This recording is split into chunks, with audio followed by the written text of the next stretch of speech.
Sounds Uh, good. s- so first, how long have you been a meeting professional, Lisa? A very long time. I literally started working as an event coordinator when I first got out of college, and so it's been a very long, esteemed career.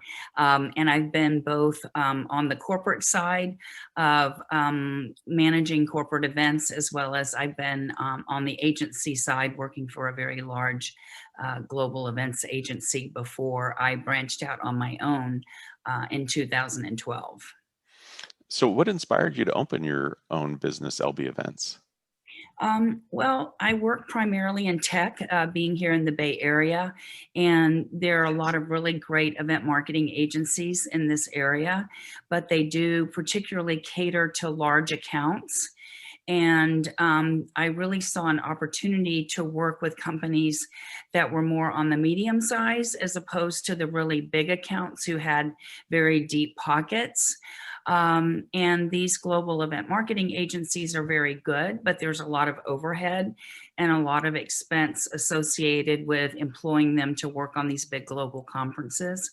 And I really wanted to fill a niche that I saw with slightly smaller companies that really didn't have the deep pockets to afford to bring on a large event marketing agency. Fascinating. So, working with both the agencies and now with with the large corporate clients, the smaller corporate clients, how have you used human interpreters for your events in the past? Well, in the past, we would hire an interpretation company that would bring in, depending on the size of our audience, we would have to bring in a number of interpreters, travel them to wherever the event was being held. And there was quite a bit of management requirement behind that exercise of getting those interpreters onboarded and integrated into the event. Mm. So what were the pros and cons of using the human interpreters and getting them, as you said, integrated into the event? Yeah, so that's a good question. So I think definitely the pros are that you get a very professional, polished interpretation. Certainly, obviously, the accuracy is there. Um, it is, of course, all audio, no transcription, but I think from a user experience, it's a very positive experience working with interpreters who are native to that language. Hmm. And what about the cons The of the human cons, interpreters? quite honestly, the biggest con for me has always been cost. Particularly working with client budgets, as you mentioned earlier, that's a significant consideration. Because the industry of live interpreters is unionized, they can only speak for a certain period of time, a limited period of time. Understandably, it's a lot of heavy lifting. And so what we would have to do is travel multiple mini interpreters so that they could rotate their shifts and stay within the confines of their requirements. Through their union, and then of course we had to travel them, we had to house them, provide their meals, and it just was extremely costly. And it just felt like it was just too much in many cases for what the client really had to spend. Mm, okay. It So, also takes up a lot of physical space mm, within the general session or in the breakouts themselves. So you have to account for, understandably, some requirements that they have so as to not have the outside sound interruption. So I think it's also the infrastructure that you have to build out for them is definitely a strong consideration as well, because there is also cost associated with that. fascinating. So, with all the costs and the headaches that you describe, but obviously the pros. So when did you first decide to transition and try and use AI interpretation as an alternative? It's been about 3 years now. I mean, literally when it first started to come out into the market, what I find myself really, the opportunity that we have here, particularly in Silicon Valley, is that our clients are always challenging us to integrate new technologies and always be seeking um, new technologies that, while they may not be 100% proven yet, they definitely expect that you will integrate those technologies and try them to see how they go and really stay on the leading edge of what other meeting planners and companies are doing. Mm-hmm. So I find that to be actually a really great opportunity, because I am always looking for new technologies that I can make part of the user experience to enhance that experience for the attendees. Fantastic. So once you transitioned into using AI interpretation, what were the most noticeable differences that you found? Oh my gosh, there were so many. It was such a delightful experience. I think, first of all, it just was just to be able to, talk to the clients about the significant cost savings, which, depending on the size of the conference, obviously, I understand that cost savings can vary, but oftentimes, even with, let's just say, a 700-person conference versus, I don't know, 2,000, for live interpreters, you spend the same amount of money.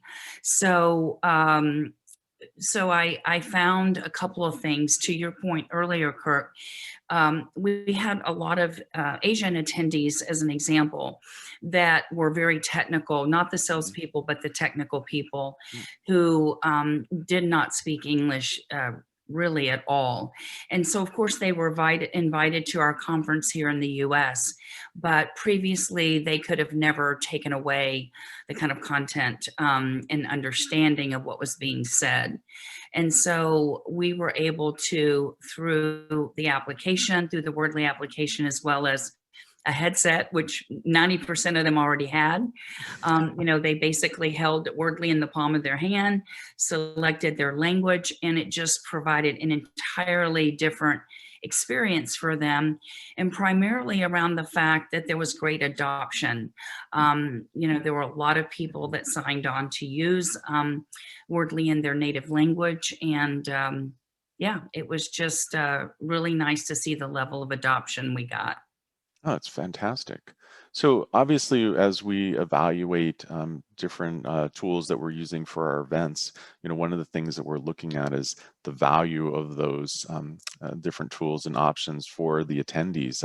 How did you determine the attendee value of providing AI interpretation? So really the feedback, we obviously got verbal feedback on site, but really the truth came out in the very in-depth surveys that we did around the use of AI.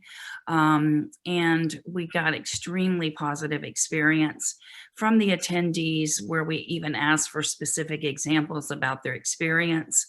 Um, and the real takeaway for me was when everyone else asked to ensure that we included it in future conferences. And I Okay. thought that was a real testimonial to the technology, as well as to Wordly. Oh, well, thank you. That's fantastic. So, as others, since as you mentioned, you're from Silicon Valley and therefore are often getting to pioneer some of these new technologies, what advice would you give to meeting planners who are considering using AI interpretation? That's a good question. I think that if you look back at the poll that we took early in your session, Kirk, you really see that what people are looking for is to increase the value of the user experience.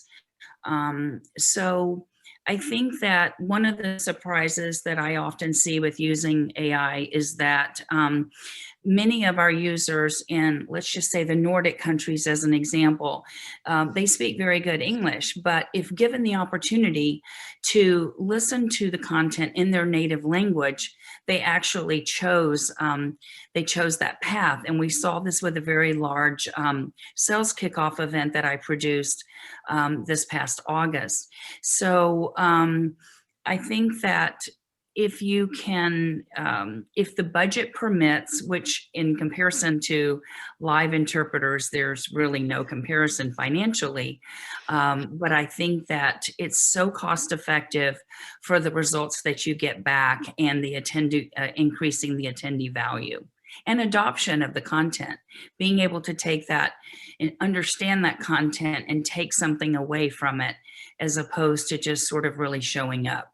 Hmm, fascinating. Now, while it's not necessarily directly about AI interpretation, I know that, and we'll share a little bit more about. Sorry, not sure how that got muted. We'll share a little bit more about your specific event coming up. But one of the things that I thought might be interesting to share as well is that you had been running this as an in-person sales kickoff event. And then obviously with COVID, you had to transition that fairly rapidly to an entirely virtual event. And I was wondering if you might have any advice for the other meeting professionals that have joined us today about your experience adapting a COVID impacted event to the new virtual world. Yeah, it's a great question, Kirk. So I think we all can relate to this on some level, but we literally transitioned in March of last year into our virtual world of events, and I can probably speak for many of you that this was not our area of expertise previously, and I think it was a really hard pivot for everyone to start to figure it out very quickly, but that was the only option we were left with. And so I think that it's been interesting for me to socialize with my peers in the industry around the platforms that we're using, which ones work the best, what are the pros and cons of each of the platforms, but also just how can we make the events more engaging and retain the attendees that we're able to get. And look, the reality is that everyone is experiencing Zoom fatigue. So now I'm going to bring you yet another virtual event after we're basically working 8 hours a day via Zoom. So one of the things that I find particularly interesting to do is to try to integrate as much technology as I can into making the events more interactive and engaging the audience. And so I'm constantly looking for how we can do that. And the results have been actually very positive. I think I'll just pick on one technology. It's called Slido, Slido. And if you haven't used this for your virtual events yet, I strongly encourage you to take a look at it because you can do everything from polling to Q&A. You can make it fun. You can do games. You can do contests. You can do giveaways. And essentially you see the live engagement of the audience on the screen. And it's a very simple, even though it does have to be licensed, it's a very wonderful user experience. They basically scan a QR code on their screen, and then it takes them right into the interaction of Slido. So I'm just using Slido as one example, but look, everybody is disengaged a lot of the times. And I think especially now, after having attended these virtual conferences for almost a year, I think people are getting a little bit burnout. We're seeing that in the attendee numbers. We're seeing that in how long they stay in the conference, in the event before they bail out. So just taking that data, we're really looking at ways that we can keep and retain those audiences at our events. Oh, fantastic. Well, Lisa, thank you so much for your advice and your insights here. Absolutely. Thank you. Definitely, I'm sure that your